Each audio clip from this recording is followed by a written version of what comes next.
Cheryl's here and this is Good Talk. Di episode kali ini kita bakal ngebahas recycled tissue, yay or nay, with my best friend. Hai Cheryl, perkenalin nama gue Aldo Monteri dan gue temennya Cheryl. Nah itu dia juga sih ya, kita tuh kenal udah lumayan lama kan. Actually, almost 25-ish years? 27 Something. years. Gila Yeah. sih, lama Yeah. banget ya Yeah. kan. Lo tuh ngapain aja sih Dok? Karena kita kan ada di satu period sempet lose contact juga nih sedikit. Where were you?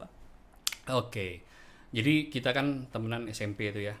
Nah SMA kan gue sempat keluar sebentar di luar negeri, kuliah balik, Kirain luar rumah. keluar rumah juga. Nah terus habis balik ya biasalah kuliah di Jakarta, terus kerja, dan kerja pun kan gue juga sempat nggak di Jakarta. Jadi sempat di luar pulau dan baru balik lagi di Jakarta tuh kayak in the past 4 years, 5 years gitu. Gitu. Jadi ya memang gue pindah-pindah saat itu. Itu lo sempet di Australia kan? Ngapain tuh? Nah, kalau di Australia kemarin memang gue transfer ke sana dari perusahaan gue tempat gue kerja ini. Rencananya mau di Australia. Cuman berhubung kena COVID kemarin, jadi pas balik ke sini gue nggak bisa balik lagi, Cek. Okay, that Begitu. sucks. But anyway, tapi yang gue tahu kan lo nih mulai masuk ke industri tisu gitu ya.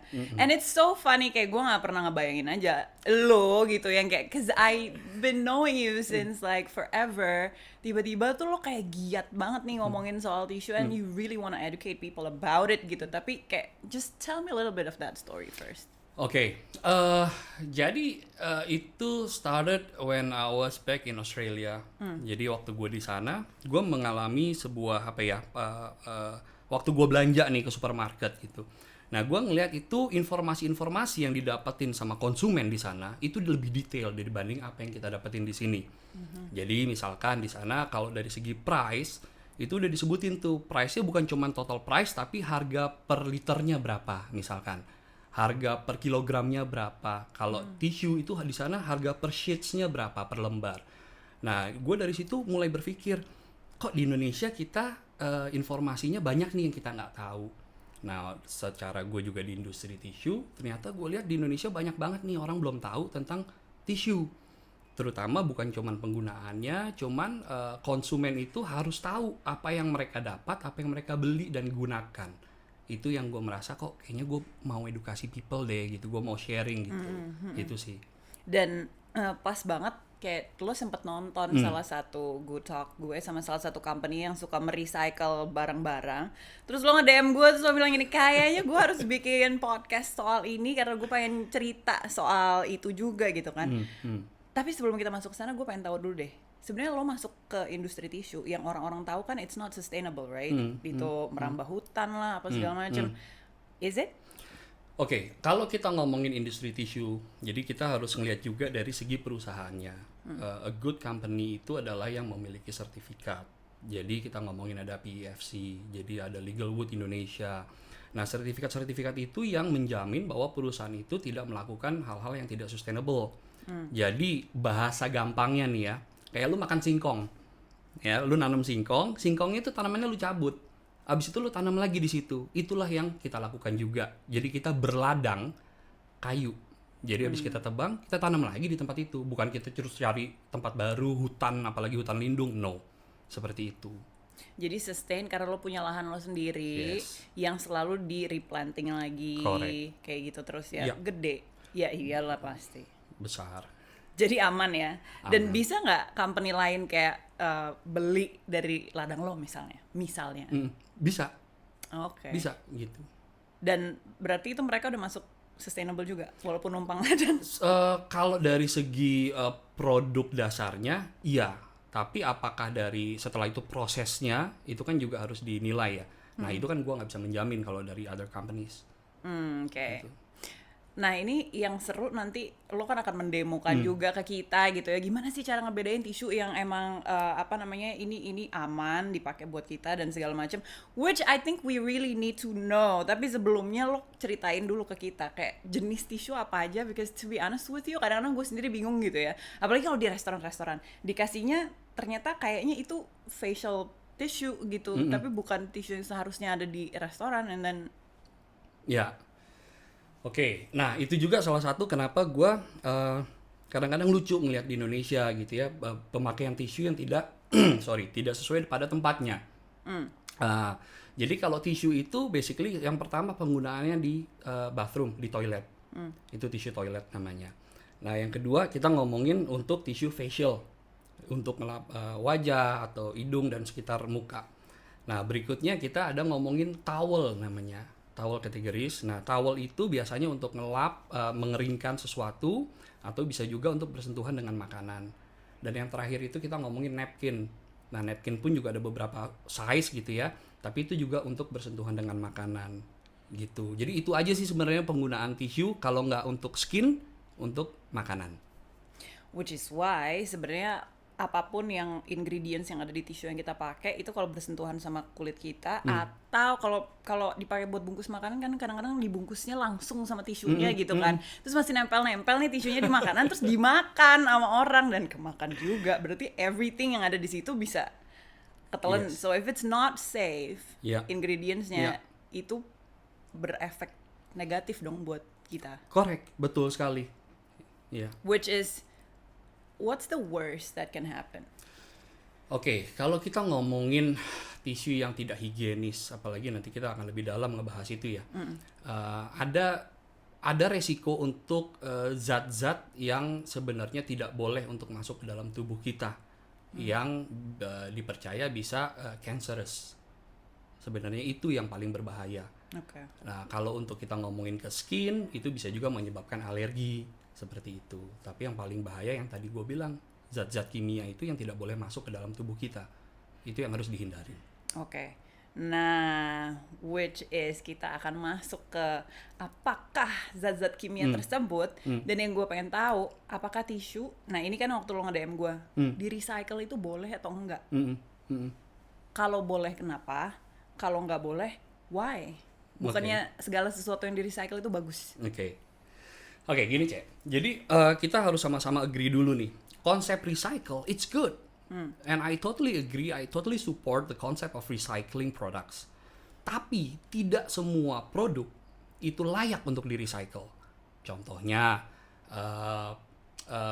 popok bayi misalkan. Terus pembalut wanita, limbah B3.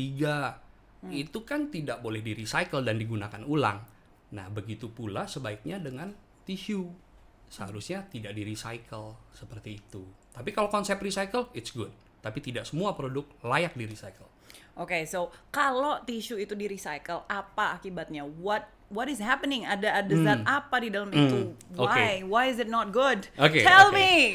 Kan gue suka pakai. Oke, jadi gini, sebelum kita masuk ke sana kita bedain dulu nih. Tisu recycle sama tisu yang non recycle itu apa sih gitu ya? Kalau non recycle itu pure 100% from kayu. Jadi kita namakan 100% virgin pulp. Gitu. Nah, kalau yang recycle itu adalah dari segala macam kertas bekas. Any kind of paper. Jadi dari kertas fotokopi, dari kertas bond, stroke, tisu bekas, dan lu tahu dong tisu digunakan untuk apa gitu kan. Pokoknya itu semua dijadiin satu dan dilebur ulang dan itu yang namanya tisu recycle. Ini tisu yang udah kepake ya? Tisu yang udah kepake terus Iya dong, masa tisu nggak kepake lu recycle? Geli. Yes. Itu bisa yang dipakai bekas apa aja maksudnya? Iya. Nggak mungkin lu pilihin satu-satu kan? God, oke. Gitu. Nah, jadi tisu recycle itu dalam prosesnya itu ada beberapa resiko yang benar-benar menurut gua dan gua punya apa ya? Gua punya hati lah ya untuk men-share ini gitu ke masyarakat. Bahwa yang pertama resikonya itu adalah mengandung yang namanya optical brightening agent atau OBA. Dan OBA itu tidak boleh bersentuhan dengan makanan, apalagi sampai masuk ke dalam tubuh kita. Nah, OBA itu adalah istilahnya pemutih. Gitu, istilahnya kalau rambut gua mau diputihin ya dicat putih lah gitu. Itu yang namanya OBA, optical brightening agent. Itu yang sangat berbahaya. Berisiko itu. Nah, yang kedua nih, itu berisiko juga untuk mengandung namanya logam berat atau timbal. Nah, lu pasti bingung dong. Logam berat dari mana tisu recycle gitu kan? Itu dari tinta. Seperti yang gue bilang tadi, any kind of papers. Right. Dari newspaper, dari majalah, pokoknya yang ada tinta, bekas print-printan, itu kan di-recycle. Masuk juga situ tintanya. Memang, pasti akan dicoba untuk diangkat tuh tintanya. Tapi tidak bisa 100%. Nanti I'll show you the proof. Okay, Ya. this is interesting. Yang ketiga itu adalah kalau lu tahu namanya sering lihat di botol minuman gitu ya, BPA free, gitu. Yeah. Bisphenol A gitu. Nah, bisphenol A itu selain ada di kandungan misalkan plastik, kontainer plastik atau botol minuman, ada juga di namanya thermal paper. Thermal paper itu apa sih gitu? Bahasa gampangnya kertas bond, Cek. Jadi kalau kertas bond gitu ya yang ada putih sama pink biasanya tuh, nah itu thermal paper dan itu mengandung BPA. Nah, thermal paper itu mengandung BPA ya nggak apa-apa karena tidak untuk dikonsum kan. Tapi kan lu waktu recycle paper gitu, lu nggak mungkin pilihin dong kertas sekecil ini yang mana lu pilihin satu-satu dan itu masuk semua di situ. Dan itu berisiko untuk terkandung di dalam tisu recycle itu. Nah, yang terakhir, last but not least, tisu recycle seperti gue bilang tadi, kalau bedanya itu sudah tidak memiliki serat. Kalau 100% virgin pulp dia masih memiliki serat, sehingga dia masih daya rekatnya masih ada. Kalau tisu recycle nggak ada, sehingga dia menggunakan starch. Nah, starch itu untuk apa? Perekat. Nah, starch itu dari mana? Dari salah satu tumbuhan juga, gitu ya, yang sering kita makan, tapioka gitu. Nah, sehingga apa efeknya? Efeknya starch itu bisa menjadi medianya bakteri dan jamur. Oh, shoot. Yes, apalagi kalau udaranya lembab dan kita di Indonesia sebagian besar udaranya humidity kita cukup tinggi. Jadi berisiko untuk itu. So imagine dengan tisu yang lu pakai kalau menjadi ada medianya untuk jamur dan bakteri and then you use it when you're in the toilet. There you go. 4 itu yang menurut gua masyarakat harus tahu nih. Dan gitu. ini banyak yang di-recycle ke tisu toilet kan emang? Nggak pandang bulu. Apa aja? Semua, kalau mau Anytime. semua recycle ya recycle aja. Begitu. So how do we know? Oke, yang pertama, kalau tisu recycle sama tisu non recycle itu nanti kita bisa bedain. Pertama kali, sebelumnya gua ambil tisunya dulu ya. Gua udah nyiapin sampel nih. Ini yang apa? Ini adalah yang virgin pulp, yang non recycle. Oke. Oke. Nah, ini gua akan ambil. Ini satu lagi di sini adalah yang recycle. Oke. Nah, ini yang recycle. Dari perbedaannya, yang pertama, kalau misalkan kita lihat secara kasat mata gitu ya, dari warnanya. Kalau yang recycle biasanya warna putihnya itu seperti putih yang putih cat. Iya sih, lebih putih ya. Lebih dia putih. jauh ya. Gitu, kayak cat. Oh, is this the tadi pewarna apa? OBA. OBA. Oke. OBA gitu. Nah, cara ngetesnya itu juga bisa pakai yang namanya sinar UV. Jadi sinar UV ini kalau tisu recycle itu dia akan berwarna biru. Kalau di sini gitu ya, dia akan berwarna biru. Oh, there you go. Gitu. Biru. Tahu deh, kelihatan apa enggak gitu, tapi ini biru Yes. warnanya. Nah, kalau yang non recycle dia akan lebih warnanya ungu. Oh, there. Tuh, Yeah. ungu. Gitu. Jadi dia tidak mantul. Oke. Tapi Cek, tadi kan gue janji sama lu gue pengen kasih lihat sesuatu. Sekarang lu ambil yang recycle. Ini tadi ya, Lu biru. ambil, gitu ya. Lu lihat di situ. mungkin- Takut megangnya sekarang. Is it okay? It's okay. Nah, Oke. di situ kalau lu perhatiin, coba kalau lu perhatiin, lu lihat lebih dekat, di situ akan ada bintik-bintik hitam. Dan kalau lu perhatiin lebih seksama lagi, Oh ya ada.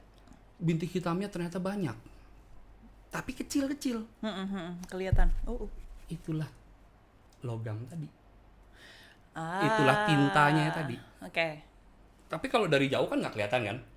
Tapi kalau kita perhatiin, oh iya ternyata banyak bintik-bintik hitam ya, kecil-kecil ini. Itu apa sih? Itulah. Ini logam beratnya apa aja jenisnya? Bisa anything, tapi dari tinta biasanya.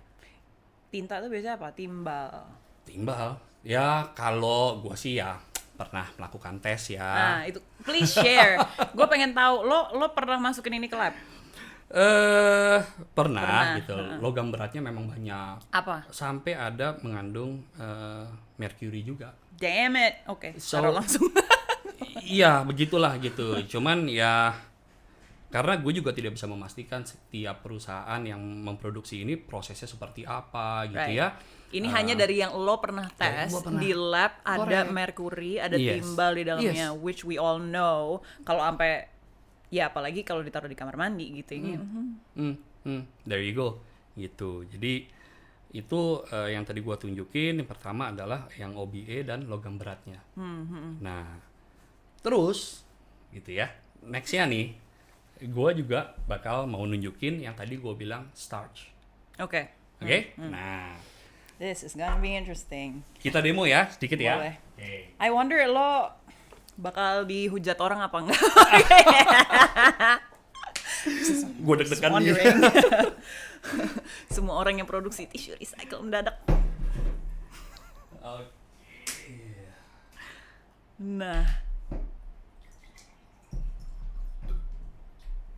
Tapi si tisu yang tadi gitu ya kayak toilet paper gitu-gitu secara fungsi abis dipakai it's okay untuk dibuang ke dalam toilet kan kalau toilet paper, Oh, right? Oke. Itu oke. aman ya.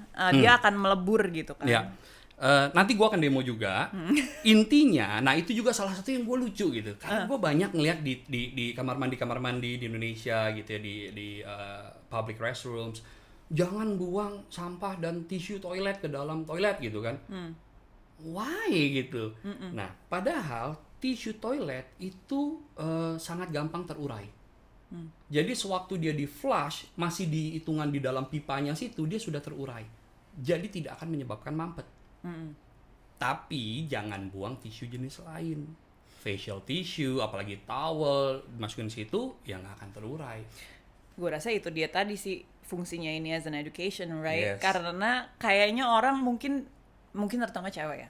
Kita suka pada bawa tisu sendiri kan. Dan biasanya yang dibawa it's not toilet paper. Kita jarang banget bawa toilet Yeah. paper yang Yeah. roll gitu di Yeah. dalam tas. Pasti kan facial tissue Facial gitu. tissue. Dan itu begitu dibuang ke toilet pasti kan nggak, I don't know. You tell me, lebur nggak? Enggak kan?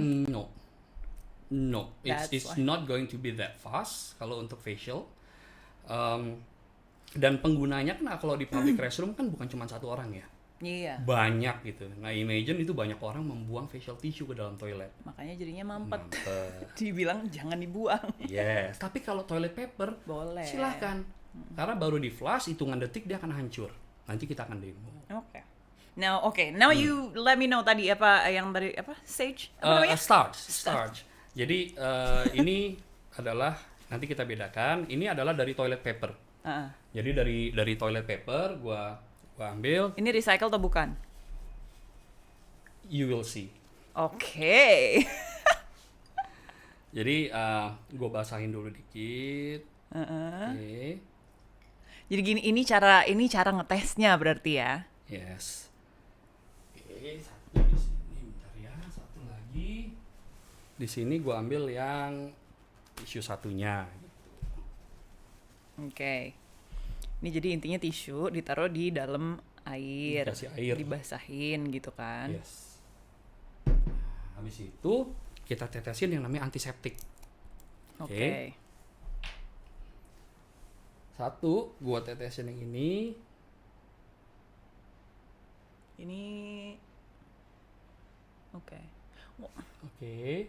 Pegang dulu.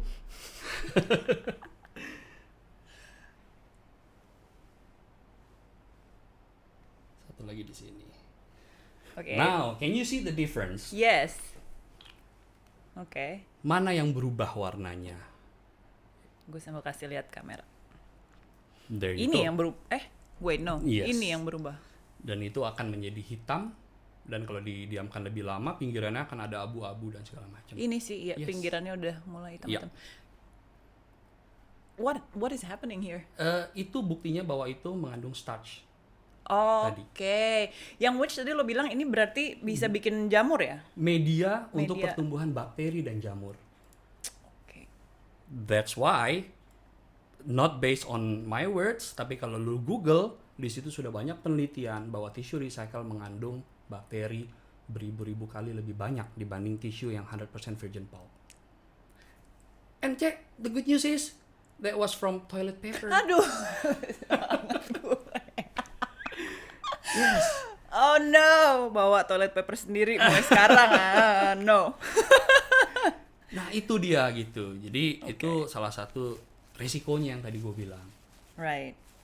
Tapi iya sih, ini jadinya bahaya ya, karena bayangin aja udah Indonesia ini negaranya juga humid gitu weathernya, terus ditaruh di kamar mandi. Taruh di kamar mandi. Tanpa cahaya matahari. Yes. Oke, kelar. Yes, gitu. Dan sebenarnya kan pertama ya harus ada awareness dari masyarakat dulu nih, gitu, bahwa tahu oh tisu itu seperti ini, resikonya ini, kalau ini begini, kalau ini bagaimana gitu. Itu yang gue pengen share lah sebenarnya, gitu. Iya sih, supaya orang-orang juga jadi lebih aware. Dan oke, satu lagi, gue pengen tahu cara lebih gampang buat ngeceknya. Kalau nggak salah bisa pakai UV light. I mean, kita bisa beli UV light terus bawa ke tempat ke tempat beli, terus gimana sih caranya? How do you tell again? Jadi Tadi UV kalau ini apa yang recycle dia akan berwarna mana sih? Nah itu biru. iya. Itu dia. Coba gue giniin kamera yang ini. Nggak kelihatan orang. Itu nah itu dia. There you go ya, biru. Yes. Yes. Kalau yang satunya dia akan berwarnanya ungu. Berarti yang aman adalah yang Ungu. Nah, ungu. itu dia ada Iya, ungunya ungu. tuh. Sip. Yes. Jadi ini ya caranya kita lebih Yes. gampang mungkin untuk know-in. Yes. Ini adalah untuk mengidentifikasi mengandung OBA atau tidak. Optical brightening agent tersebut. Gitu. Di Indonesia ada rules-nya nggak? That's what I wanna know. Karena kan tadi lo ngomong di Australia. Di Australia kan udah dikasih lihat gitu, ada certifications-nya. Jadi sebelum kita beli sesuatu, di packaging-nya tuh udah ada, so we know for sure it is safe gitu. Kalau di sini, Oke. Ini agak-agak di tepi jurang ya omongannya. aku suka ya di tepi-tepi jurang tinggal Aduh. nyebur sedikit gitu. Oke. Nah, jadi gini, setahu gua memang regulasi mengenai tisu ini belum ada sedetail itu di Indonesia. Apalagi kalau digunakan di tempat-tempat publik ya. Misalkan kita ngomongin industri kesehatan. Gitu, dan kan ironis ya, industri kesehatan tapi pakai barang atau produk yang tidak higienis. Itu kan kontradiktif sekali gitu. Terus misalkan kita ngomongin untuk yang tisu-tisu digunakan oleh publik yang banyak, misalkan hotel, high class hotel deh, hotel bintang 5 gitu, tidak ada regulasinya harus pakai tisu yang higienis begini-begini. No. Jadi jawabannya belum ada, Cek. Maybe we should Oke. do that. Kalau gue gini backgroundnya, kenapa we should adalah seharusnya konsumen lebih mendapatkan perlindungan. Nah, that's maksud gue itu Yes. gitu kan, kayak I mean rokok misalnya ditulis kan di packagingnya, merokok dapat menyebabkan gangguan terhadap apa? Ya gitulah, ibu hamil dan janin bla, bla, bla. lalalala, Ya. kanker apa segala Iya, macam. iya. I think harusnya ada kayak gituan juga ya, semacam seperti itu when it comes to, because we're using this every day in our life. Yes, tapi gue juga lebih mau point out gini nih, Cek. Kalau misalkan lu datang ke hotel-hotel yang lumayan pricey gitu ya, bintang 4, bintang 5, bahkan ada yang ya lu tau lah harga kamarnya berapa semalam gitu kan. Kenapa nggak memprovide kita dengan produk-produk yang sudah higienis, sudah safe gitu. Padahal perbedaannya dari segi price itu nggak nyampe 10 perak per lembar. Gue rasa itu juga karena mereka nggak tahu, like not educated enough, no, untuk yang sampai sedetail ini gitu. Menurut gue pasti mereka ngelihatnya lebih ke kayak, oh yeah, we want to save the planet and how we're gonna do that is we're gonna recycle things and so we're gonna use that. Gitu kan? Mudah-mudahan karena itu ya, karena mereka nggak tahu, bukan karena mereka sudah tahu tapi mau saving up cost ya, mudah-mudahan gitu. Ih, tapi jurang beneran. Ini aduh, gue deg-degan ya. Tapi iya, tapi maksud gue hal-hal kayak gitu mungkin one day bisa ada peraturan tertentu lah ya yang Yes. melindungi konsumen itu dia tadi. Yes, gue agree di situ. Dan gue kalau ngomong ini secara general bukan cuma tentang tisu, tapi with all kinds of products, mestinya konsumen Indonesia lebih mendapatkan yang layak lah, yang safe, paling tidak itu aja. Gitu sih. Iya, iya. Man, that was heavy. Kita ngomongin agak sedikit lebih ringan yuk. Boleh, boleh. Kehidupan lo gimana? Enggak. Itu gak lebih ringan loh, Cek. Gue serius sih, soalnya maksud gue kan, again, we've known each other since forever, dan gue tau lo dari kecil kayak gimana orangnya dan sebagainya gitu. And then pas gue ketemu sama lo lagi, you've changed. Sebenarnya mungkin gak berubah sih, lebih kelihatan aja true colorsnya gitu kan. Dan di podcast gue banyak banget ngangkat sebelum-sebelumnya gitu. Orang-orang yang emang lebih ke entrepreneur, reals gitu lah ya kehidupannya gitu kan. Tapi menurut gue agak kurang fair kalau gue hanya shed a light on that side, tapi gue nggak ngomongin tentang corporate life, which some people emang they love to work in corporate gitu. Lo termasuk orang yang seperti itu gitu. Maksud gue kayak what's the mindset? I kind of wanna know kayak mindsetnya harus kayak gimana sih so that you can climb the ladder and everything and be successful in a corporate life. Oke. Kalau dari gue sebenarnya gini, nggak masalah lo mau kerja as an entrepreneur atau mau kerja di corporate atau mau jadi apapun. First of all, paling penting adalah you're being happy. Kalau menurut gue itu, mau jalurnya mana, but you have to be happy because you only live once, right? Gitu. Dan itu yang paling penting menurut gue. Nah, kalau kerja di corporate, ya memang ada plus, ada minus. Begitu pula kalau lo menjadi pengusaha, bekerja sendiri, pastinya iya. Tapi what really matters is that, are you happy or not? If you're happy, go with it. But if you're not happy, and then change to something else. Itu sih kalau dari gua. Jadi lo happy ya? Gua happy. Oke. Tiba-tiba dia jawab enggak, bingung. Currently I'm happy, kayak. That's good. That's really good to hear. Dan lo juga nge-lead tim-tim lo gitu kan. Untuk orang-orang yang bakalan ada di posisi leader, what's the mindset that you need to have supaya lo bisa successful in it? Okay. To lead a team, kalau gue selalu, waktu itu gue gini, gue pernah share something gitu ya di LinkedIn. Gue bilang, gue melakukan ini nih untuk tim gue gini gitu kan. Terus ada orang komen gitu, wah that's very good gini. Gue bilang gini, I'm just trying to be a human. Jadi kalau gue selalu memandang tim, gue juga dididik seperti ini, bahwa perlakukanlah mereka seperti lu memperlakukan manusia. When you have a team, jangan cuman lu peduli dengan kinerjanya saja, tapi pedulilah dengan kehidupannya secara keseluruhan. That's why kalau gue punya tim, gue pasti terkesan kepo ya. Kepo tuh mau tahu gitu ya. Padahal actually I care gitu. Lu punya struggling apa sih dalam hidup lu? Family atau orang tua atau apapun gitu. Keuangan kah? I need to know because I care. Jadi itu menurut gua yang paling gua pegang sampai detik ini. Karena gue juga dididik seperti itu, lu harus tahu kira-kira dia punya masalahnya apa dan dia maunya kemana. Gitu. So far mereka mau cerita sama lo? So far mau with a correct approach ya, dengan approach yang benar mereka mau. Iya, karena semua orang kan pasti beda-beda ya, nggak mungkin sama gitu. The approach that you do to like one person to the next mungkin nggak akan sama kan? Cara komunikasinya aja yang berbeda, tapi tujuannya tetap sama. And gue harus membuat tim gue tuh ngerti bahwa gue tuh peduli lo sama lo gitu.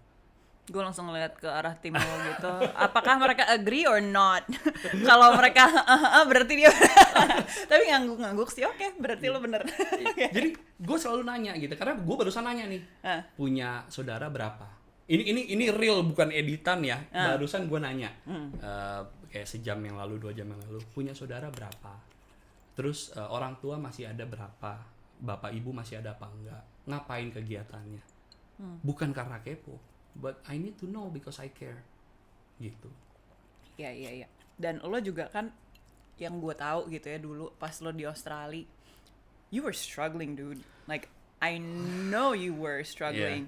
Dan tahu cerita lo yang itu, dari struggle lo yang seperti itu ke lo yang hari ini, itu menurut gue kayak lo bener-bener elevated yourself quite far gitu. Kayak apa sih yang harus orang punyain gitu ya supaya survive di hal-hal pada saat lo ngadepin hardships kayak gitu. I mean, knowing that kita udah dilanda pandemi dari tahun 2020 sampai sekarang gitu. And some people don't survive and some do. How? Oke, gua tuh suka nonton film, tapi cukup selektif dalam nonton film. Salah satu yang gue suka adalah film-film yang memperlihatkan yang namanya kegigihan. When you just don't quit and you don't stop, when you wanna reach something, you just keep on going gitu. Gue suka nonton Rocky, film Rocky dulu, tinju gitu, Rocky Balboa. Dia nggak pernah berhenti cek dalam berjuang. Suka gue nonton filmnya Will Smith yang sama anaknya sampai dia jadi gelandangan, Pursuit of Happiness. Correct. They don't quit gitu, dan gue percaya satu hal, apapun seberat apapun, if I'm still alive gitu ya, berarti gue nggak harus berhenti. Berarti bebannya masih bisa gue tanggung nih selama gue masih bisa bernafas. Gue akan berhenti sewaktu gue berhenti bernafas. So keep on going, don't quit, you'll get there someday. Itu aja gitu, yang gue selalu pegang ya. But you have to believe first, right? That you're gonna get there someday. And it's not easy though. Yeah. It won't be easy. Iya. Gitu ya. But just don't quit, keep on going. Itu sih dari gue. On that note, itu udah bagus banget kayaknya. Harusnya gue stop aja udah berarti. Itu udah ending. That's like a perfect ending to a podcast.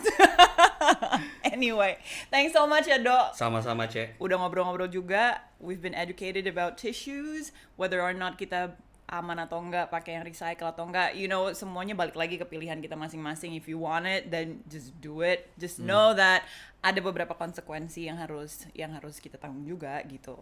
Terus kita juga udah belajar tadi tentang mindset, gimana caranya kita bisa survive through like hardships and everything. And I thank you for that. Thank you for sharing. Really appreciate it. It's been my honor, Cek. Kapan-kapan kita collab lagi. Siap pasti. And of course, stay tuned di Good Talk.